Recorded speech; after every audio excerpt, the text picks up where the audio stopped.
আজকের ম্যাচ নিয়ে সংক্ষেপে কিছু জানার চেষ্টা করছি আমাদের জগন্নাথপুর উপজেলা ফুটবল খেলোয়াড় কল্যাণ সংস্থার সম্মানিত সভাপতি জনাব আফজল হোসেন ফজর আলী চাচা আপনার কাছ থেকে।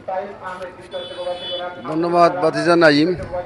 আমরা আশা করলাম আজকের দুই টিমে ভালো খেলবে, ভালো একটা ম্যাচ হবে।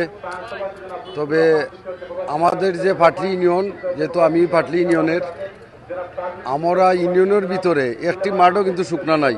আমাদের বাচ্চাদের যে প্র্যাকটিস করাই এরকম কোনো ব্যবস্থা নাই। 8টা ইউনিয়ন একটা পৌরসভা, 7টা ইউনিয়ন একটা পৌরসভা, সবাই কিন্তু প্র্যাকটিস করছে। আমরা দেখো কোনো জায়গায় ফেসবুকও পাইবাই না আমরা যে প্র্যাকটিস করাইতে পারছি তাদেরকে। এরপরেও যতটুকু আমরা বাচ্চাইতে খেলের আলহামদুলিল্লাহ আজকেও ভালো খেলবো। দুই টিমের প্রতি আমার শুভকামনা, যেই জিততে আসুক ওয়েলকাম।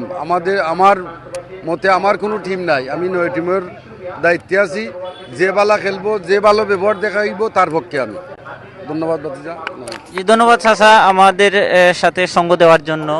সম্মানিত দর্শক, আপনাদের অবগতির জন্য জানিয়ে রেখে আজকে কয়েকটি চ্যানেল আমাদের এই সেমিফাইনাল ম্যাচ কভার করবে। আপনারা চোখ রাখবেন, বাংলা টু লন্ডন আছে, এন মিডিয়া আছে, কাউসার আহমদ অফিসিয়াল ফেসবুক পেজ এবং আরও কিছু চ্যানেল রয়েছে। তো আমি সকলকে অনুরোধ করব যারা মাঠে আসতে পারেননি আপনারা এই সমস্ত চ্যানেলে চোখ রাখবেন। ইনশাল্লাহ সুন্দর একটি ম্যাচ জগন্নাথপুর উপজেলাবাসী উপভোগ করবে। ধন্যবাদ সকলকে। আসসালামু আলাইকুম।